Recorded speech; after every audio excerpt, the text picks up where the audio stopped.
Écoutez, tout le monde se connecte un peu au dernier moment, mais on va quand même commencer. Je pense que c'est important. On a 1 heure, donc on essaye de respecter les délais. Tout d'abord, voilà, vous êtes sur un webinaire dont le titre est Analyse des risques et orientation stratégique. L'idée, c'est de vous faire un tour d'horizon assez rapide en une cinquantaine de minutes et qu'on ait une dizaine de minutes pour faire des échanges et des questions-réponses. L'objet principal, en fait, c'est que les associations principalement sont dans un contexte qui est assez mouvant. Je ne vais pas parler des éléments politiques actuels, mais on voit qu'il y a beaucoup de choses qui se mettent en place, en tout cas sur des orientations notamment politiques, et sur lesquelles les structures doivent être en mesure de réagir. Donc l'idée d'aujourd'hui, c'est de prendre le temps d'analyser un peu les risques qu'on peut avoir dans une association et puis de se donner quelques clés de réponse pour avoir des orientations pour répondre à ces risques et développer une nouvelle stratégie. Alors, avec Jeannette, on va essayer surtout de ne pas être résigné, de ne pas faire de la morosité et de prendre plutôt un peu de temps pour analyser, comprendre, donner quelques clés. Alors, on se veut très optimiste, hein, parce qu'on a vu que c'était marqué analyse des risques, mais la volonté, c'est vraiment aussi de proposer des actions concrètes. Donc, voilà pour cette courte introduction. Donc, du coup, nous allons tout de suite se présenter. Donc, moi, Laurent Simot, je suis directeur national du secteur économie sociale chez Inextinso, en charge de l'expertise comptable, de l'audit et également des actions de conseil. Et avec moi aujourd'hui, Jeannette. Jeannette, je te laisse te présenter. Alors, bonjour à tous. Moi, je suis manager, enfin, Janet Dastan, manager en audit spécialisée dans le secteur de l'économie sociale et solidaire.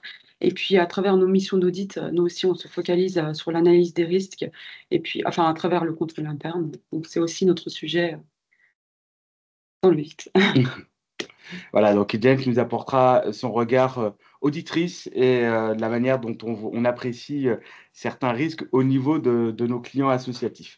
Donc vous avez ici le sommaire. L'idée, on va introduire les éléments par un baromètre qui est paru il y a quelques semaines de recherche et solidarité. Alors c'est un baromètre d'ailleurs qui est assez original puisqu'il a été fait sur les premiers mois de l'année 2024, un peu avant une certaine réorganisation gouvernementale. Donc, on va analyser des chiffres qui ont peut-être quelques mois, mais qui sont intéressants. Et puis, on a pris le parti pris de faire 2 focus. Un sur la partie des ressources humaines, que ce soit à travers le bénévolat et le salariat. Et puis, le deuxième sur la partie du modèle économique, tout ce qui va tourner autour des problématiques de ressources et de financement. Nous essaierons de conclure sur comment mettre en place une réflexion stratégique et anticiper les choses au maximum possible. Pour la bonne organisation donc, du webinaire, nous vous proposons plutôt de faire vos questions au fil de l'eau, si vous le souhaitez, dans le fil de discussion. Nous prévoyons également à la fin un temps d'échange. Et en ce qui concerne l'organisation pratique, donc, il y aura un replay disponible sur notre site dès demain ou après-demain. Et en ce qui concerne le support, on va dire PowerPoint, il sera envoyé aux participants après la présentation. Alors tout d'abord, en forme d'introduction, ce baromètre de la santé des associations en 2024, c'est un exercice que fait assez régulièrement Recherche et Solidarité.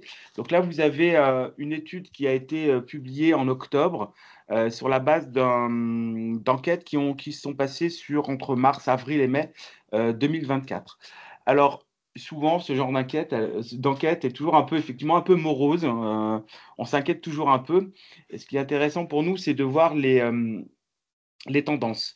Donc, à travers cette enquête, les points principaux, c'est quels sont les sujets d'inquiétude des dirigeants pour 2024 et pour les années suivantes.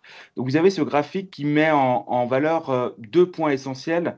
Dans les différentes classifications, on se rend compte que très nettement, les éléments concernant la situation financière, notamment pour les structures les plus importantes, donc la partie rouge étant sur les parties employeurs, donc plutôt celles qui sont d'une taille plus significative, et tout ce qui est lié aux ressources humaines bénévoles notamment, sont des sources d'inquiétude. Donc si vous prenez dans les premières lignes, c'est vraiment les 2 points majeurs qui reviennent. Alors, il y a bien entendu quelques petites différences, mais on a également l'évolution des politiques publiques qui revient très, très nettement. C'est vraiment de manière un peu historique au fil des enquêtes deux sujets qui reviennent très souvent, mais c'était encore plus marqué sur cette dernière enquête avec ces deux éléments.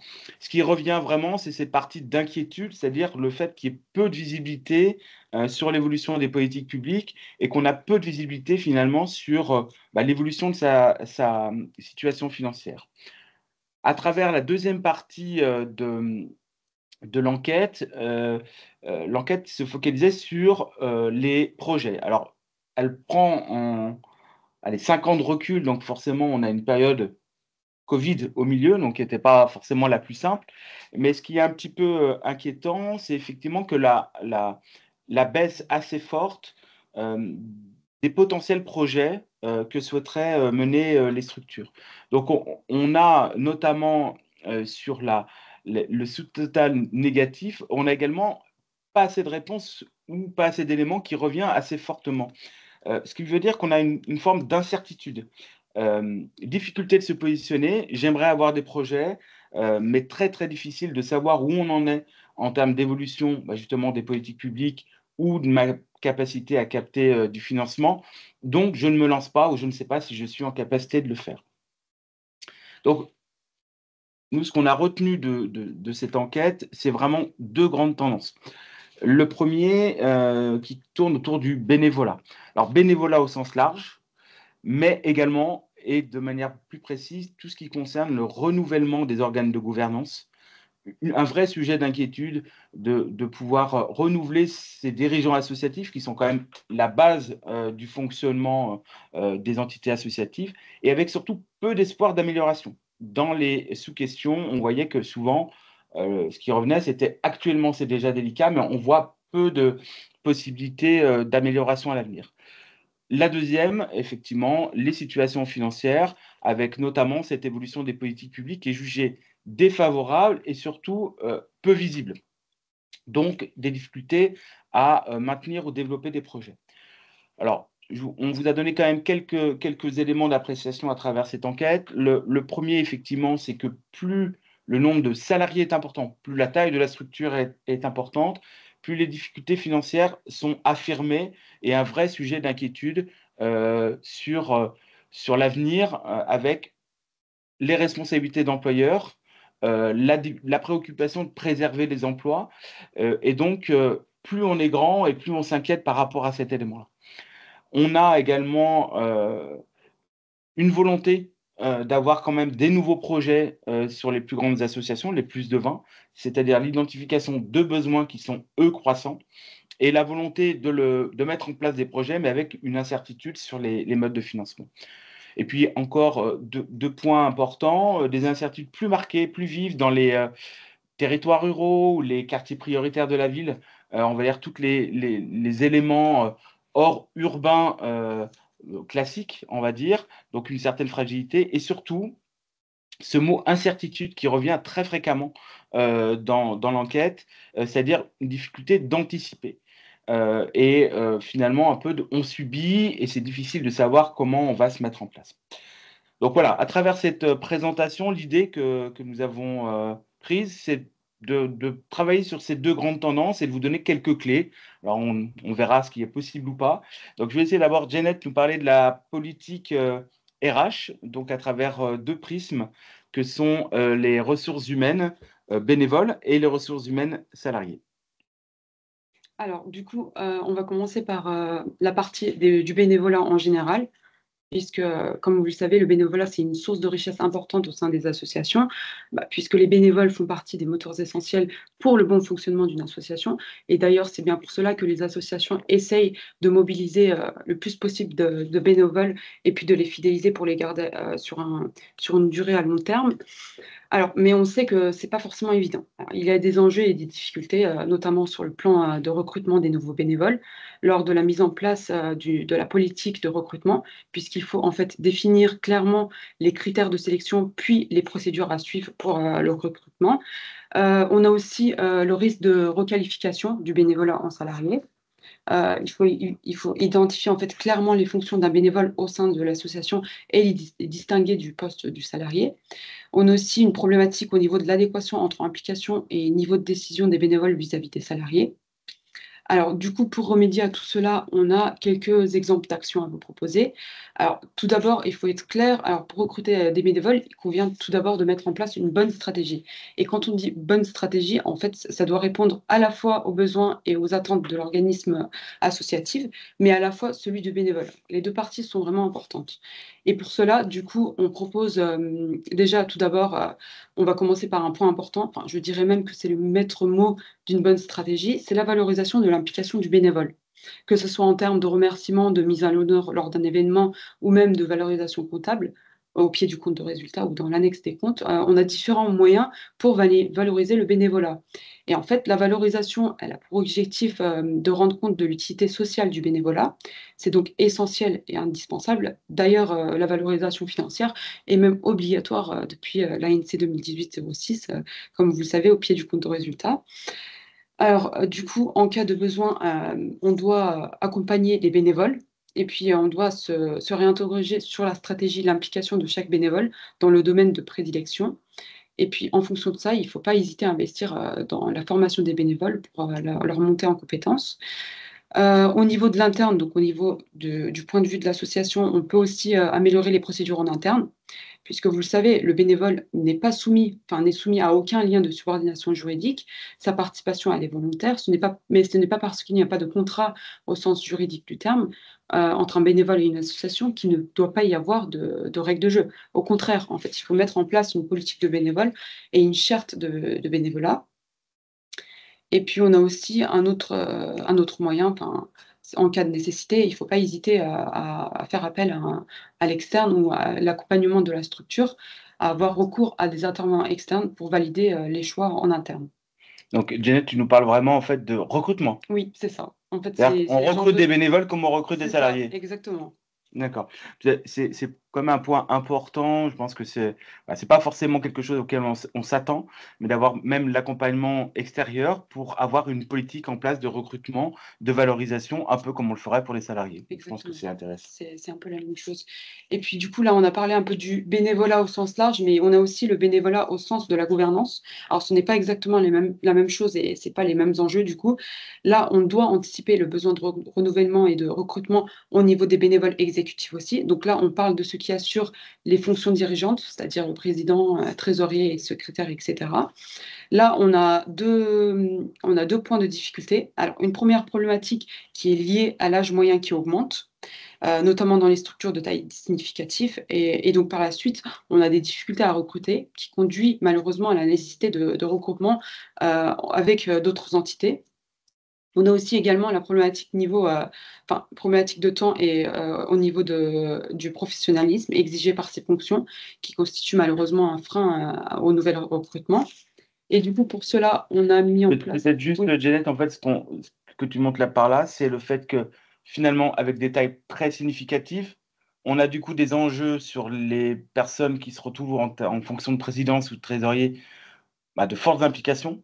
exactement. Et du coup, bah, un peu de frein, de se dire ça va me prendre du temps, ça va demander beaucoup de professionnalisme. Mm, Et du coup, une difficulté de trouver des c'est gens ça. jeunes et actifs, Mm, on va dire. exactement. Le constat, c'est ça, c'est plutôt des gens retraités, quand même, souvent pour les plus C'est grosses ça. structures. En fait, l'âge moyen augmente et puis on a un niveau de professionnalisme qui augmente aussi. Et donc, à travers ces deux points, on a du mal à recruter et puis renouveler un peu le bénévolat au sein de la gouvernance.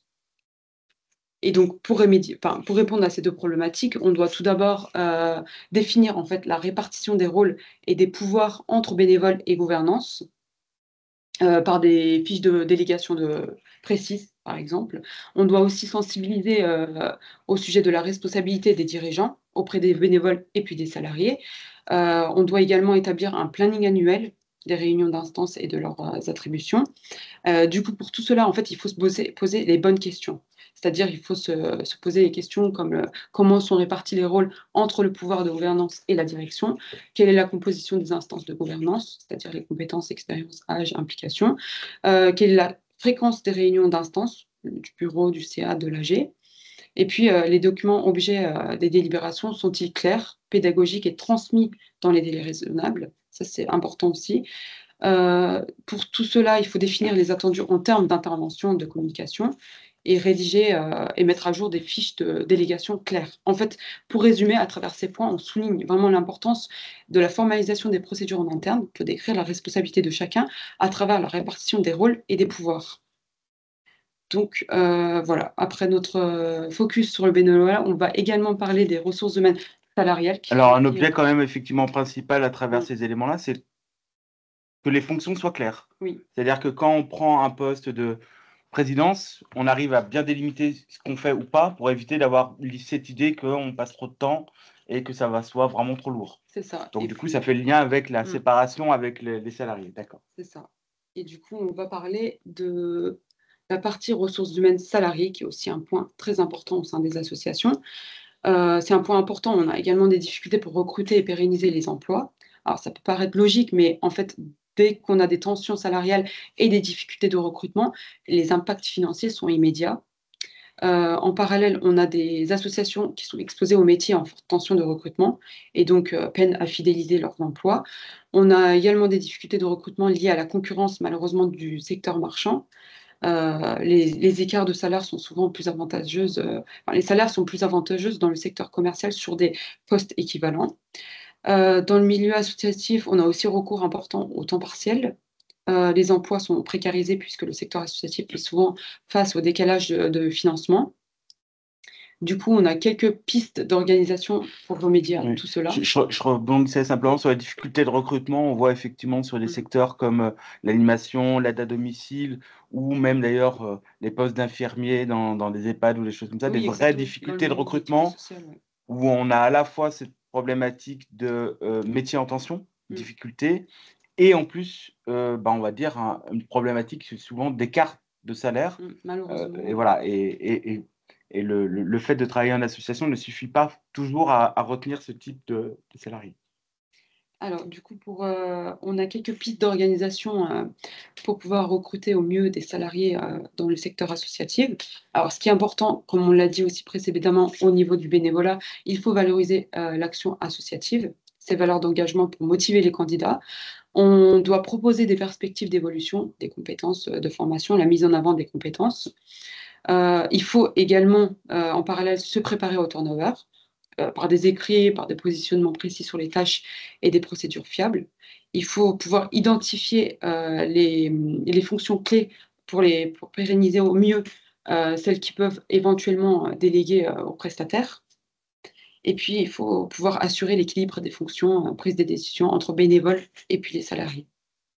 L'association, ça c'est un point important, l'association doit également mesurer les risques sociopotentiels tels que le coût de départ à la retraite, la bonne application de la convention collective par exemple, ou des accords en vigueur et puis, les potentiels, contentieux, prud'homaux. Alors là, sur ce sujet, je vais laisser la parole à Laurent qui va passer aussi sur la partie du modèle économique dans les associations.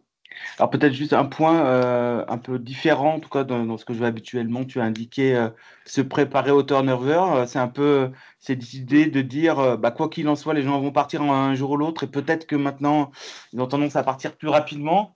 Donc peut-être le maître mot, c'est de se dire, au moins si je suis habilise en ayant des écrits sur ce que font les personnes, Mmh. ça permet au moins de se préparer. C'est un peu ça l'idée? Exactement. En fait, il faut vraiment avoir en interne, il faut se préparer au turnover parce que malheureusement, c'est le cas un peu de toutes les associations et les difficultés arrivent aussi souvent, quand on a des personnes clés, par exemple, qui sont présentes depuis longtemps.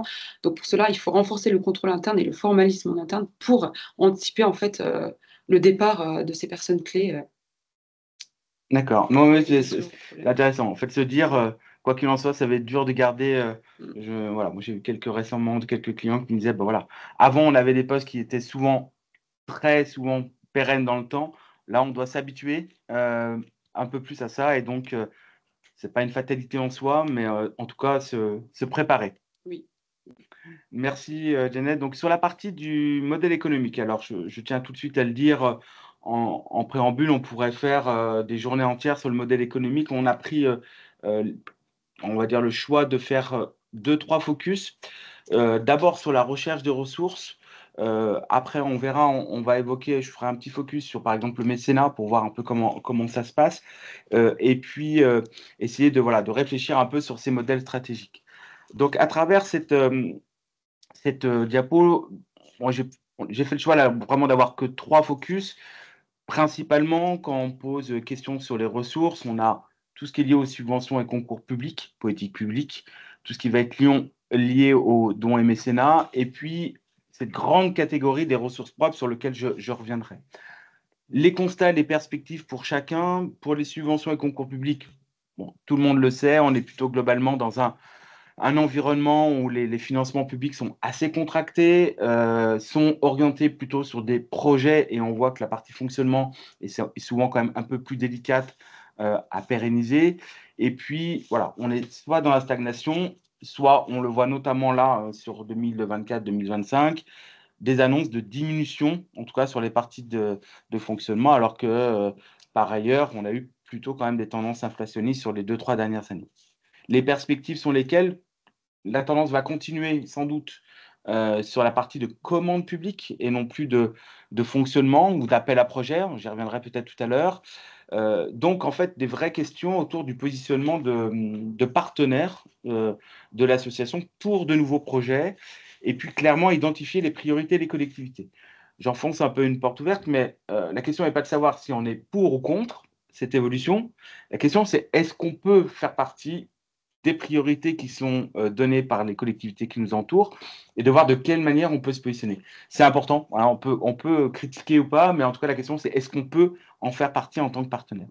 Sur la partie des dons et mécénats, les études récentes mettent plutôt en, on va dire, une évolution, hein. On n'est pas en complète stagnation. Par contre, la progression elle est plutôt conforme à l'inflation, donc elle n'est pas non plus explosive en termes d'augmentation.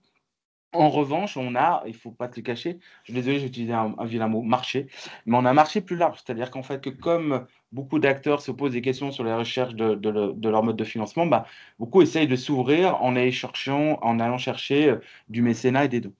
Euh, les tendances, elles sont plutôt avec une évolution des modes de collecte. Voilà, j'ai récemment eu une conférence sur le sujet avec le crowdfunding, les dons en ligne, le téléphone, donc là qui va être plutôt la partie recherche auprès des particuliers.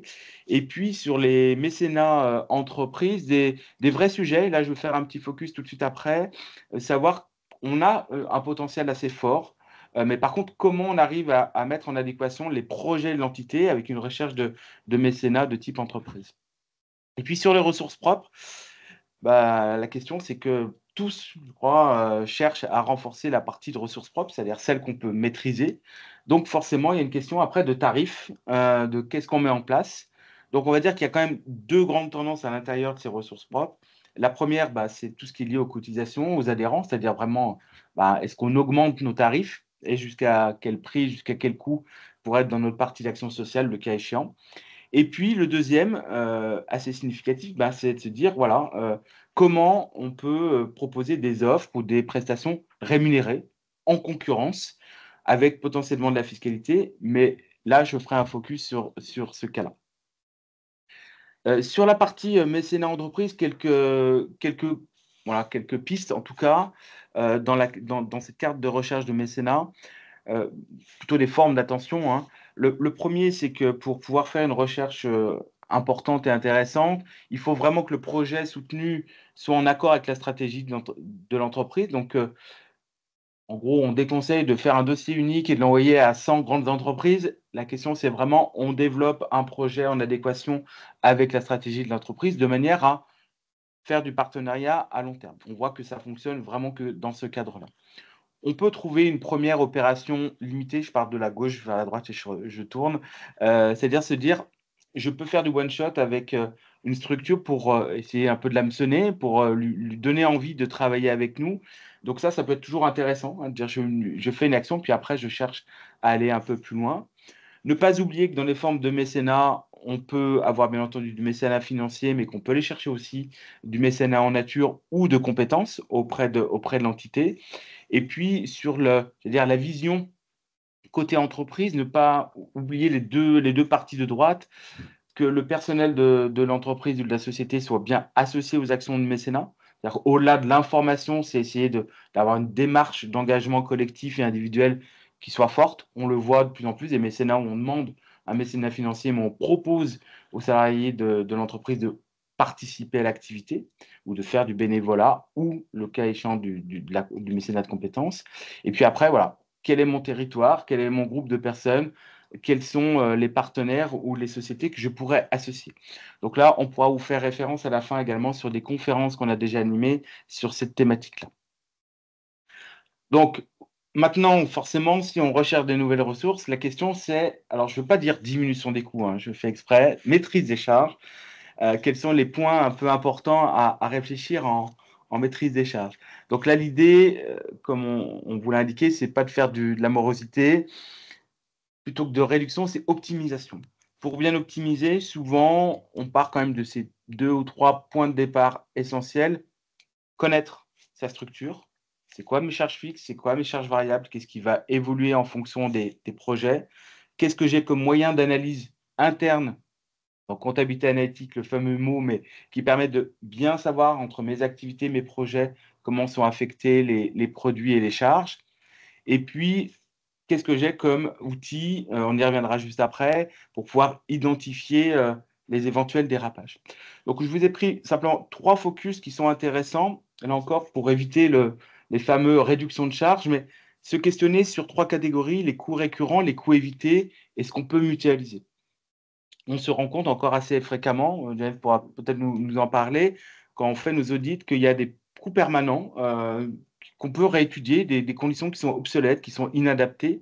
Alors, on a mis quelques exemples, hein, téléphonie, assurance, maintenance, abonnement, mais on peut vous garantir qu'on voit encore très fréquemment des choses, on ne sait même plus pourquoi on paye, et même si c'est des petits montants mensuels, bah, quand ça fait des mois et des années que ça continue, bah, il y a quand même quelque chose à voir. Donc, on a vraiment une connaissance de ces coûts récurrents qui est nécessaire et qu'on peut changer. Les coûts évités, c'est une notion qu'on apprécie de se dire, tiens, comment je peux éviter un certain coût. Par exemple, on prend cet exemple simple, les abandons de frais des bénévoles à la place de remboursement de frais, si c'est en place, ou bah, le mécénat en nature, peut-être qu'on peut l'avoir à travers du matériel, à travers des mises à disposition de choses récurrentes. C'est déjà un coût évité. Et puis sur l'optimisation des temps de travail, c'est une question plus complexe, plus lourde, mais on voit quand même que beaucoup de structures réfléchissent à voir, et ça fait du lien aussi avec ce que disait Janet juste avant, faire progresser les personnes, c'est aussi peut-être organiser différemment leur temps de travail, et peut-être qu'on peut éviter, comme on le disait, il y a beaucoup de temps partiel généralement dans le secteur. Voilà, comment on peut essayer d'éviter ce recours. On sait que bah, le temps partiel, c'est aussi de la contrainte en termes d'organisation. Et puis, dernière chose, même si ce n'est pas toujours possible à mettre en place, mais en tout cas s'interroger sur tout ce qu'on pourrait potentiellement mettre en commun avec d'autres structures ou partenaires. Voilà. Alors, en gros, c'est au moins savoir qu'est-ce qui est de ma compétence exclusive, qu'est-ce que je dois absolument conserver, qu'est-ce que le cas échéant, je pourrais partager avec d'autres en termes d'emploi administratif, de locaux, de moyens informatiques. Donc, le maître mot ici, c'est se connaître et bien repérer les différentes catégories pour pouvoir avoir des leviers d'action.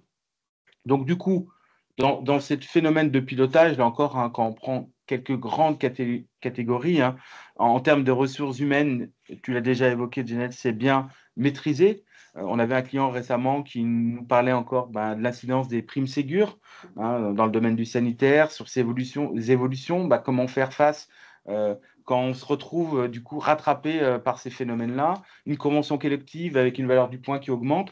Voilà, là, on est vraiment sur les parties employeurs, mais c'est quand même des vrais sujets de bien connaître les grandes tendances. Tu l'as également évoqué, on parlait de contrôle interne, c'est-à-dire est-ce que j'ai suffisamment d'éléments d'appréciation pour pouvoir suivre et voilà, au moins pas toujours contrôler, mais savoir que les procédures sont en place pour éviter quand même les dérapages. Et puis, comme je vous le disais juste avant, en termes de pistes d'économie, le but, c'est pas forcément de tout actionner en même temps, mais de savoir qu'est-ce que je peux faire en priorité ou pas. Donc, pour terminer sur cette partie-là, voilà, nous, en tant qu'auditeurs, experts comptables, on pense que les outils de reporting voilà, sont essentiels et qu'il faut pouvoir avoir ces éléments clés. Donc, du coup, Janet, je te laisse peut-être nous parler un peu du suivi de gestion. Oui, on va parler du suivi de gestion et donc c'est là qu'on va mettre en avant l'importance des indicateurs de gestion.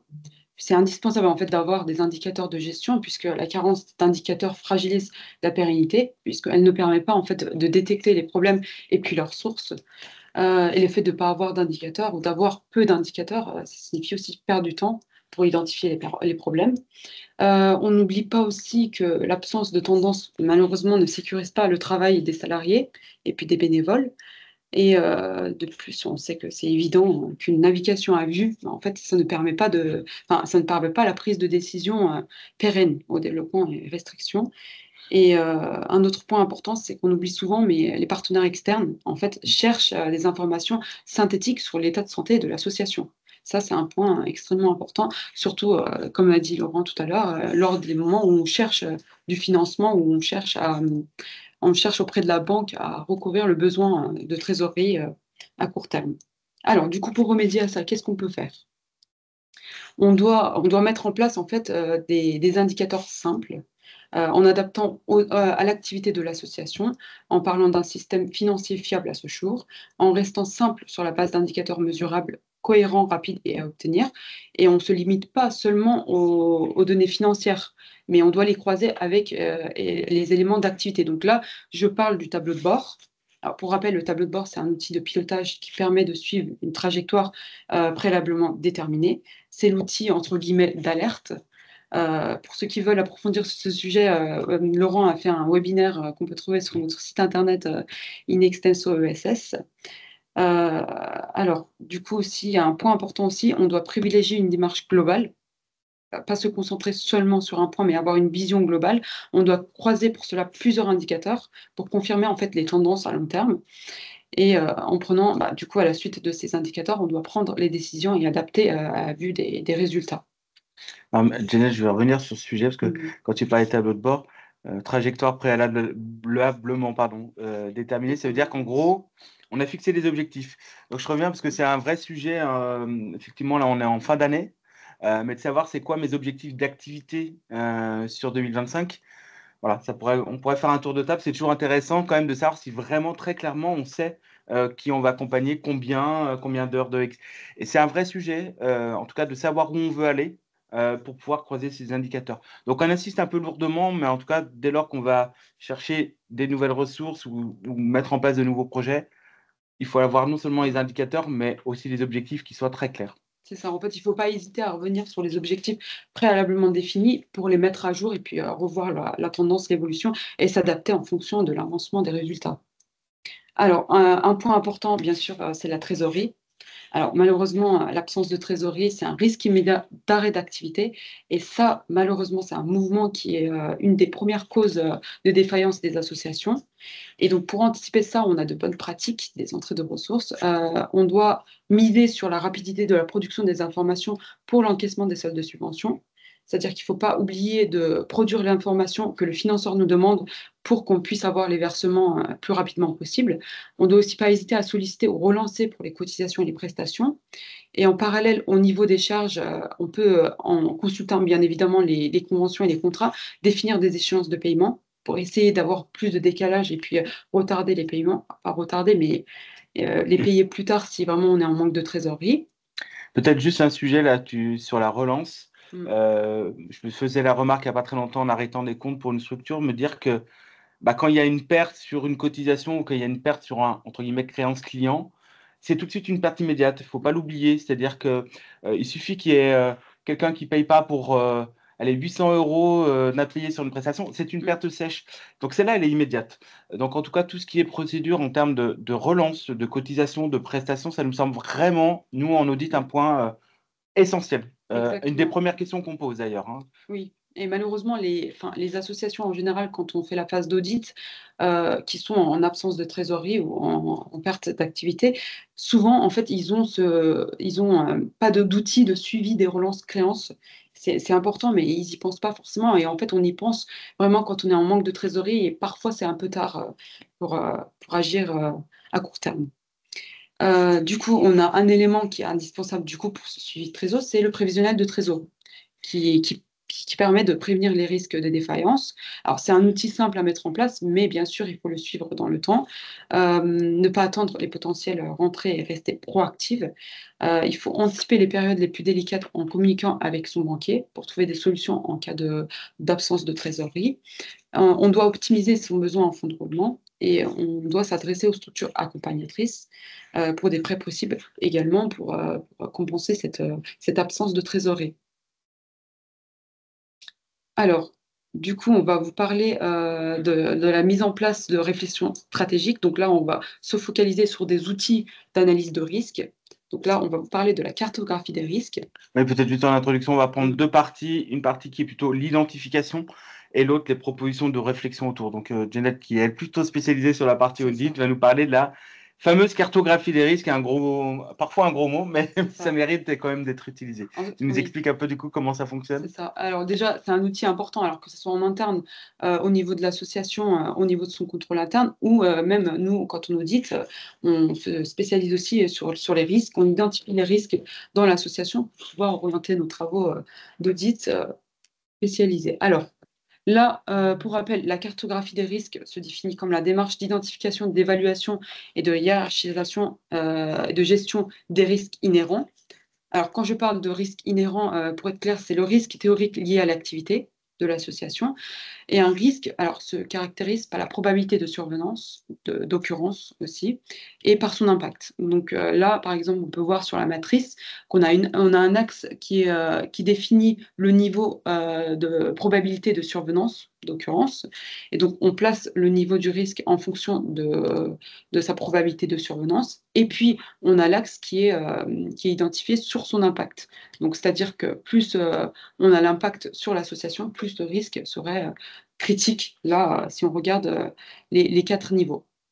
Peut-être sur ce sujet-là, là, quand on parle de cette matrice, on couvre bien tout, hein. Mm. L'activité, les finances, le RH, ça peut concerner vraiment tous les éléments. Donc, je sais que tu as un exemple un peu plus tard sur le personnel. Peut-être Mm. juste faire le lien avec les ressources. Tout à l'heure, je parlais du mécénat. J'ai un gros mécénat, mais qui marche bien et qui fonctionne. Bah, je peux être dans un impact très important si je le perds. Donc, il peut être critique, mais il peut être rare ou possible. C'est-à-dire qu'en fait, j'estime qu'il marche très bien. Ce qui est important dans l'exemple que je viens de citer, c'est qu'en fait, bah, je vais me réinterroger. Ce qui est vrai aujourd'hui sera peut-être différent demain. Donc, l'idée, en fait, c'est d'être assez large et de couvrir où j'ai un risque que l'impact soit très important, mais surtout, est-ce qu'il risque d'arriver ou pas? Donc, c'est un vrai Mm. sujet, en tout cas de classement.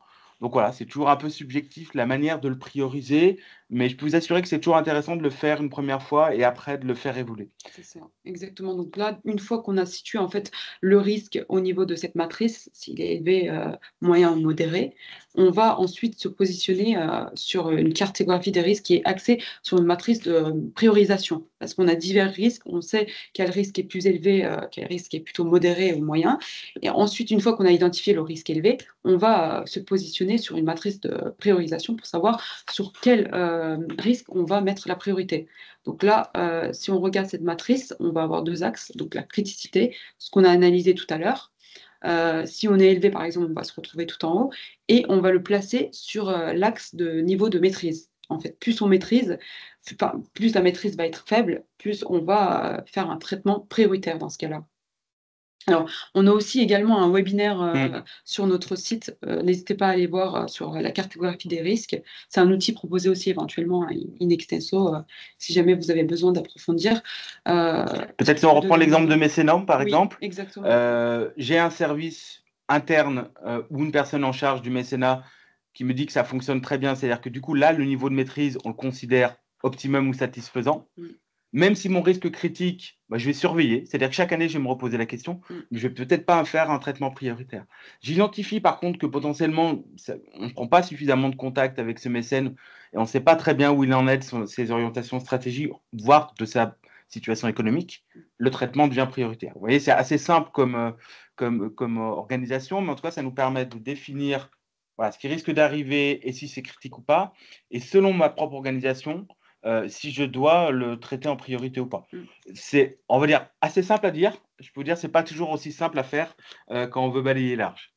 Tu nous fais un exemple du coup. Oui, on peut prendre par exemple l'exemple qu'on avait cité au départ au niveau du personnel. Si on a par exemple une personne clé au sein de la structure, alors en cas de départ ou d'accident ou d'invalidité ou départ à la retraite tout simplement, ça provoque en fait une perte de compétences des clés, une perte de savoir-faire et de partage des compétences, surtout si en fait il n'y a pas eu de procédure en interne qui définissait clairement le rôle et puis les fonctions de cette personne et qu'elle n'a pas pu transmettre ses savoir-être et ses compétences à la nouvelle personne qui la remplace. Donc là, nous, on va faire des recommandations qui seront les renouvellements des missions, plein de transferts des compétences, mise en place, ça c'est important, d'une description écrite des tâches. Ça c'est important. En fait, on n'y pense pas, surtout quand une personne est là depuis des années et qu'elle connaît la structure par cœur et que du coup, elle a des missions un peu polyvalentes, elle fait un peu de tout. Et donc là, quand elle a un départ à la retraite ou un accident et qu'elle doit partir comme ça d'un coup, et bah, souvent, on a du mal à remplacer ces personnes. Et du coup, ça désoriente un peu l'activité de l'association. Et donc, le fait de mettre en place des procédures écrites permet de transmettre le poste de cette personne qui vient de partir plus sereinement, en fait. Ça, c'est quasiment systématique hein, dans nos missions Mm. d'audit. Hein. Dans un départ, on voit très, très peu d'écrits. Et puis, je reviens peut-être sur cet aspect de renouvellement des missions important. Mm. Enfin, dans la politique RH, on voit bien qu'une personne qui va rester au même poste pendant 10, 15 ans, Oui. au bout d'un moment, perd un peu de motivation. Et là, en fait, finalement, la compétence, elle peut même s'étioler. Donc, il y a des vraies réflexions, en tout cas, sur des postes un peu clés en termes d'organisation, des directeurs d'activité, une directrice d'un service social, etc. D'avoir vraiment des questions sur le renouvellement et les plans de transfert de compétences et de délégation. On insiste beaucoup, mais c'est un des gros, gros sujets actuels que l'on peut voir. Je vais vous parler du coup des nouvelles opportunités. Moi, j'ai pris la parole. Alors, là encore, hein, en quelques minutes, simplement, la question, c'est de se dire comment je fais un peu ma mise en place d'orientation stratégique. On le verra, nous, on préconise forcément de ne pas être seul, hein, d'avoir un plan de réflexion à plusieurs. Maintenant, sur les plans de positionnement, là encore, hein, on reste simple. Pour nous, on a identifié on va dire quatre postes, points clés. Les besoins extrêmement important. Quels sont les besoins que je sers? Est-ce qu'ils sont en évolution? C'est quoi les tendances? Est-ce qu'on a la légitimité pour y répondre? On est un peu dans une transformation des besoins. Donc, est-ce qu'on est en capacité d'y répondre? Ça paraît très simple, mais là encore, c'est une question très fondamentale. Mon activité, c'est-à-dire clairement, c'est quoi mon projet? Est-ce qu'il est bien adapté aux besoins? Est-ce qu'on se situe, là encore, un gros mot, mais il faut bien l'évoquer, en concurrence? Alors, du secteur commercial ou d'autres activités associatives. Et bah, c'est quoi en fait les projets que je peux envisager, nouveaux projets ou une nouvelle offre. Ça, c'est sur la partie vraiment activité besoin et sur les deux points suivants qu'on a déjà évoqués, euh, la partie compétences et le mode de financement. Alors, compétences, là encore, une vraie réflexion. Est-ce que j'ai suffisamment de compétences en interne? Est-ce que j'ai un risque de les perdre? Encore, ça fait partie de l'analyse des risques, justement. Et si je veux évoluer sur de nouveaux projets ou de nouvelles activités, bah, c'est quoi les compétences à acquérir? Est-ce que mes compétences internes peuvent évoluer avec de la formation? Est-ce que je dois chercher de nouvelles compétences à l'extérieur? Et bien entendu, c'est également un des axes de notre intervention, le mode de financement. Est-ce qu'il est suffisant? Est-ce qu'il risque de diminuer? Si je veux lancer de nouveaux projets, c'est quoi les nouveaux financements disponibles? Et puis une question qui est fondamentale, est-ce qu'on peut les obtenir seuls? On verra, on a un peu évoqué les pistes de mutualisation, mais c'est là aussi une question de consortium, de groupement. Est-ce qu'il faut répondre à plusieurs, un appel à projet, par exemple? Donc, sur les potentiels de développement, là encore, on veut rester simple, hein, faire cette cartographie de compétences. En quoi je suis différent, mieux positionné pour répondre et en quoi peux proposer, aller voir, par exemple, un financeur pour dire, bah voilà, j'ai les compétences et je peux déployer de nouvelles actions. Et à l'intérieur, bah, c'est aussi un peu faire le tri, c'est-à-dire, bah, c'est quoi mes activités non stratégiques ou sans de réel potentiel? Alors, je ne parle pas uniquement financier, mais également dans mes actions, celles qui n'ont plus vraiment beaucoup de sens. Est-ce que peut-être il faut que je les abandonne ou que je les délègue à une autre structure? Lesquelles je dois privilégier ou mérite de développer? Et voilà, c'est quoi mes nouveaux projets qui sont dans mon objet, dans mes compétences, qui est sur un marché, alors, encore au sens propre du terme, porteur ou à valeur ajoutée. Quand on parle de valeur ajoutée, ce n'est pas uniquement financière, hein, c'est vraiment en termes de valeur ajoutée d'activité. Et si je veux bah, développer ces éléments-là, est-ce que je deviens sur un marché potentiellement concurrentiel? Est-ce que je développe une activité, alors c'est très technique, mais sectorisée ou filialisée? Est-ce que je crée une entreprise dédiée à ça? On a effectivement des acteurs associatifs qui vont bah, réfléchir sur une forme de groupe associatif, de mettre en place des choses un peu différentes. Tout ça pour arriver effectivement à cette possibilité de mettre en place un plan d'action stratégique sera interrogé Là encore, c'est assez simple. Où on est le projet associatif? Alors, quelquefois, c'est même, est-ce qu'on a un projet associatif? Est-ce qu'il est écrit? Est-ce qu'on a un plan d'action? Je rappelle qu'un projet associatif, généralement, c'est quand même une durée minimale, hein. Alors, je ne suis pas forcément sur les plans de l'action de la CAF où un projet associatif c'est déterminé sur une durée, mais c'est au moins 3 ans, c'est 3, 4, 5 ans. C'est quoi un projet à moyen terme? Et un plan d'action, lui, il est plus à court terme. C'est quoi mon plan d'action? Est-ce qu'il est clair? Est-ce qu'il est mesurable? Est-ce que je peux le suivre à travers des indicateurs, comme le disait Janet? Un autre sujet qu'on a voulu mettre en valeur, c'est l'espace de discussion. Euh, Est-ce que les usagers, toutes les personnes qui participent à mon activité, euh, peuvent s'exprimer, peuvent donner des idées? Est-ce que mes bénévoles sont en capacité de pouvoir proposer de nouvelles choses? Et puis, un point clé quand même, hein, la légitimité, est-ce que je suis connu en externe? Est-ce que je suis sollicité par rapport à d'autres activités? Est-ce que sur mon territoire d'intervention, je suis bien identifié? Est-ce que je suis la bonne porte d'entrée? Et donc, des vrais questionnements par rapport aussi aux initiatives multi-associatives ou avec des collectivités. Et puis, voilà, on a oublié de boucler la boucle, hein.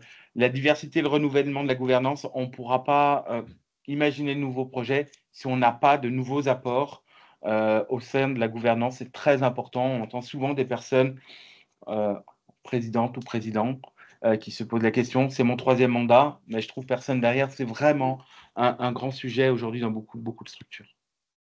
Voilà, donc un peu en forme de conclusion sur cette partie-là, on nous propose cette analyse en 4 points, hein.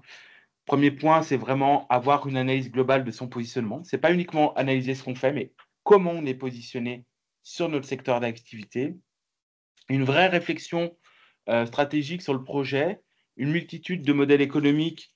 Là, on ne rentre pas dans le détail, mais on a plein de systèmes qui existent sur les modèles économiques, très axés cotisation, très axés subventions, etc.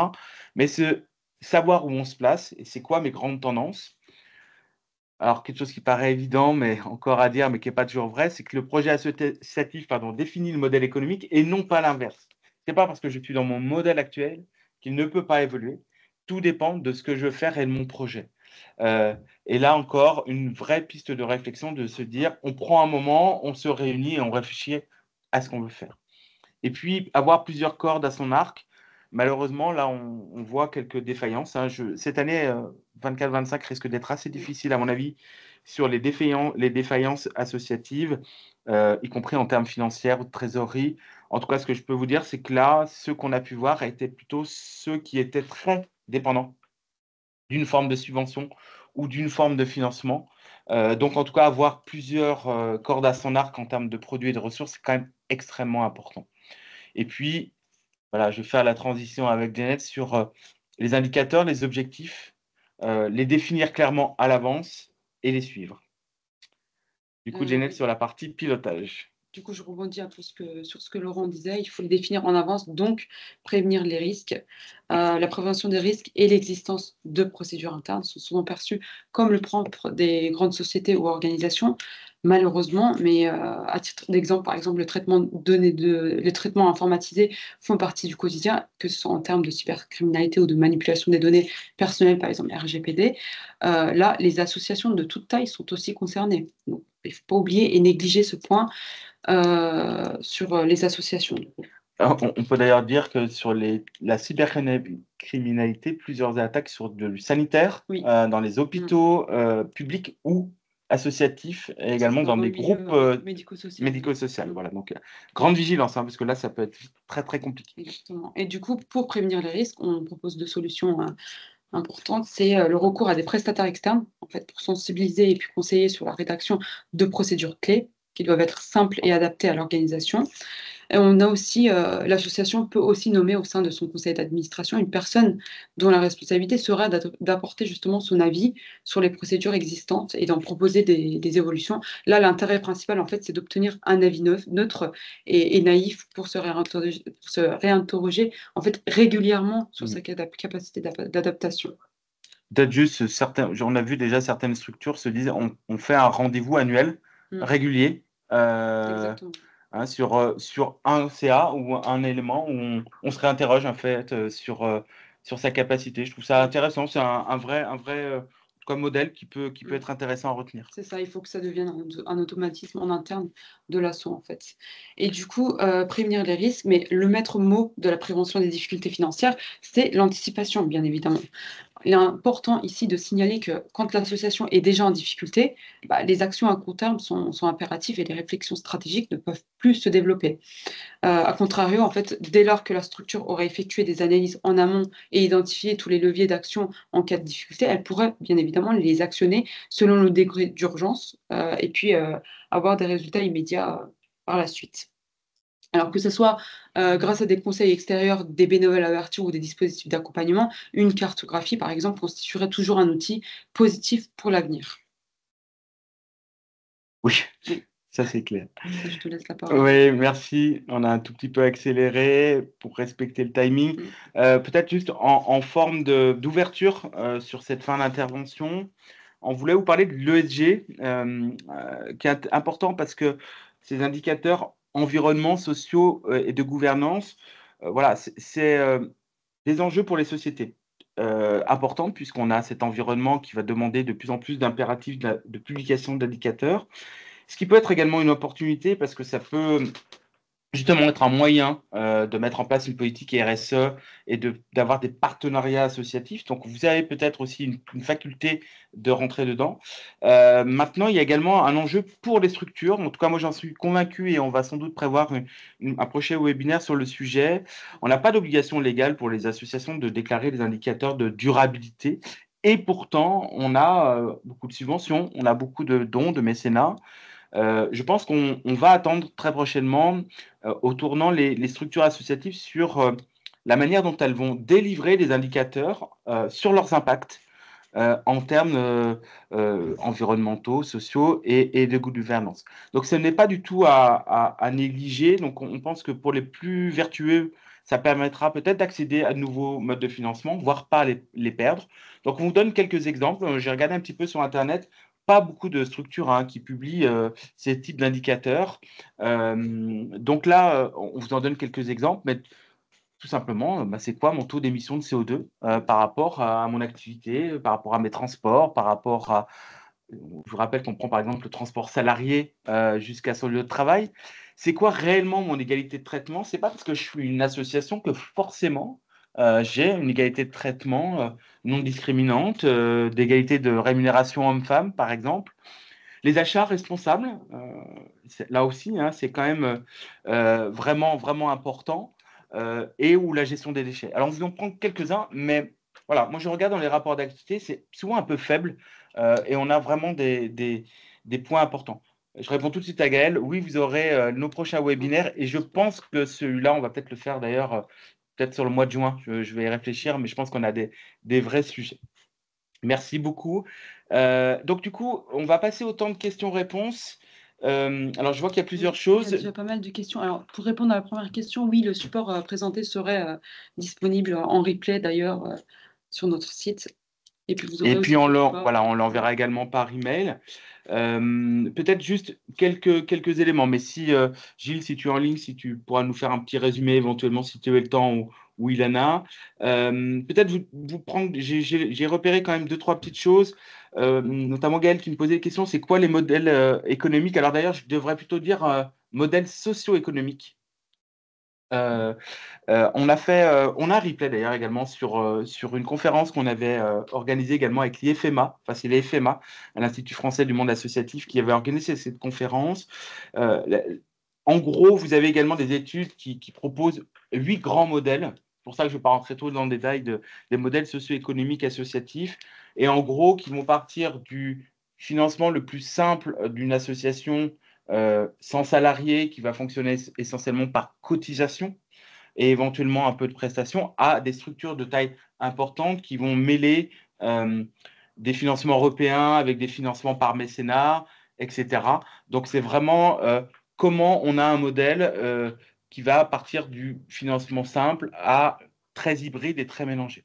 Donc c'est une vraie question, mais qu'on arrive à se positionner, c'est on sait où on est et après on sait sur quoi on veut évoluer, notamment l'indépendance qui est plutôt la recherche de prestations et de ressources propres ou quelquefois un peu plus dépendance sur la partie de subvention. Peut-être aussi, là je vais te donner la main, on disait, c'est quoi un peu les exemples de qu'est-ce qu'on peut avoir comme indicateur dans un tableau de bord? Alors, on peut avoir des indicateurs liés à l'activité, qu'on met en relation en fait avec les indicateurs financiers. Je ne sais pas si on a un exemple qu'on peut proposer Bah, en interne. peut-être je réfléchissais un indicateur d'activité qu'on peut croiser. Par exemple, j'avais proposé pour un accueil de loisirs sans hébergement à LSH, d'avoir tout simplement des indicateurs sur le nombre d'enfants inscrits, sur les temps heures animateurs, et puis en performance, en fait, on faisait simplement le total des charges. Et puis on le divisait par les heures en fait Mm. de enfants présents, et ça permettait d'avoir un indicateur de voir c'est quoi mon ratio du coût horaire d'accueil d'un enfant. Voilà, ça c'est un exemple très C'est ça. simple. En fait, c'est vraiment le croisement des indicateurs liés à l'activité, l'évolution de l'activité, en rapport avec les données financières qu'on a aussi en parallèle. Voilà, et c'était intéressant parce que ça nous permettait de voir dans le temps s'il augmentait par rapport à l'inflation, parce qu'on avait augmenté le coût animateur, etc. Donc voilà, c'était un sujet qui était assez intéressant. Là, j'ai vu, alors c'était tout au départ, mais Mm. on parlait de formaliser le poste de président. C'est intéressant, merci Bénédicte pour l'élément. Alors, je suis d'accord sur le fait qu'on a des éléments standards, mais euh, là encore, chaque structure est particulière. Tu l'avais rapidement évoqué, mais dans une association, le poste entre présidence et direction salariée bah, est vraiment très variable. On voit Mm. des gens très impliqués, d'autres moins. Exactement. Mais ce qu'on insiste surtout, c'est le fait que ça soit écrit, c'est-à-dire qu'on sait Mm. qui fait quoi. C'est ça. En fait, c'est important parce qu'un bénévole, par exemple, quand il intègre la structure en interne, il doit pouvoir se positionner et puis savoir son rôle vis-à-vis du salarié, par exemple, et également pour le salarié. En fait, elle doit savoir comment elle doit se positionner vis-à-vis du bénévolat. En fait, ça doit être clair de la distinction entre les deux postes. Voilà. Et en tout cas, voilà, il existe des postes, des définitions standards, mais je crois que chacun le fait Mm. un peu, et c'est les procédures qui vont le mettre en place. On voit vraiment moi je vois des présidents qui sont 2 fois par semaine, 3 fois par semaine, toute la journée, puis d'autres qui ont mis en place des délégations beaucoup plus développées. Tout dépend vraiment de l'organisation, mais oui. Et on a d'ailleurs un article hein, sur les fonctions de président, et vous pouvez trouver sur les sites ces éléments-là. Euh, on a une remarque, mais Philippe on se connaît. Louis, on a fait un raccourci volontaire entre le bénévole et le salariat. Alors, euh, prestataire, c'est également un nouveau mode de salariat. C'est quoi les grandes tendances hein là encore, c'est plutôt macro, hein, mais c'est le fait que de beaucoup plus de personnes salariées se posent des questions et deviennent prestataires. Mm. Je crois que dans certains cas, on peut identifier vraiment le prestataire ou externe comme quasiment un salarié hein, Mm. dans certaines structures avec des fonctions très précises, sauf qu'il intervient et de manière moins importante. En tout cas, on voit beaucoup de salariés à temps partiel qui évoluent vers des postes de prestations Oui. multi-structures. Mhm. Tu as quelques exemples, peut-être, Jeannette, ou sur En les postes de interne, comptables notamment, où on oui. a vu beaucoup Mm. d'évolutions? C'est vrai que de plus en plus, en fait, il y a des recours, même au niveau de la direction ou de la direction financière, on voit qu'il y a des prestataires externes qui sont de plus en plus fréquents. Et en fait, c'est intéressant parfois pour les associations d'avoir un regard extérieur, parce que du coup, les personnes qui sont en externe de l'association se posent plus les questions sur les possibilités d'évolution et puis les changements. Et puis en interne, en fait, on s'en rend pas compte, mais dans les associations, souvent, on est sur des habitudes. Et donc, les personnes qui sont là depuis des années ne se posent pas des questions et ils sont, par exemple, sur les charges à long terme, des charges qui sont plus, qu'on se pose plus la question de pourquoi on a encore ces charges en interne. Une personne qui vient d'extérieur va se poser la question hein, de pourquoi on a cette charge depuis des années. Est-ce qu'on pourrait éventuellement réduire la partie de ces charges de structure, justement. Donc, c'est intéressant d'avoir ce regard extérieur. Hmm. Je rebondis parce que tu parlais de regard extérieur. Excusez-moi, il y a quand même pas mal de commentaires, donc le temps de les Oui. lire. Je regardais, quelqu'un parle du DLA. Je vais peut-être juste faire un petit retour. C'est intéressant. C'est quoi le dispositif local Mm. d'accompagnement hein, qui est porté voilà, au niveau. Alors, ça dépend après en local, hein, mais souvent par France Active ou d'autres structures. Il n'y a pas que France Active. Hein, mais enfin, le DLA, c'est particulièrement France Active, mais en tout cas, des modalités de se poser et de se faire accompagner, effectivement. Alors, c'est des accompagnements en collaboration entre la gouvernance et les personnes salariées, le cas échéant, et un prestataire externe, et effectivement qui très souvent porte sur l'orientation stratégique, la définition de ces nouvelles recherches. Donc oui, effectivement, c'est un outil, c'est pas le seul, mais en tout cas, c'est un bon moyen de se poser la question. Et effectivement, il faut bien coproduire. Je suis tout à fait d'accord avec le dernier commentaire. Ça veut dire qu'on lance pas, il faut qu'on participe. Simplement aussi, j'avais un commentaire qui était assez intéressant concernant le alors, voilà, l'information, c'était, je pense, que c'était Monsieur Rémy, il me semble. Excusez-moi, je le retrouve plus, c'est pas grave. Voilà, IDEAS, il y a plein de systèmes, effectivement, mais d'accompagnement qui peuvent exister. Mais en tout cas, le faire une fois et pouvoir se mettre à jour régulièrement, c'est en tout cas quelque chose qu'on préconise. J'ai une question sur la recherche de mécénat, les places privilégiées. Alors, vraiment, on assiste, hein, mais mécénat, ça nécessite une vraie orientation stratégique. On n'y va pas comme ça. On peut se faire accompagner, mais il faut avoir un vrai raisonnement à moyen et long terme. Voilà. Je me permets du coup d'avancer sur la fin, puisque du coup, on va bientôt se quitter. Peut-être juste vous donner quelques éléments sur la suite.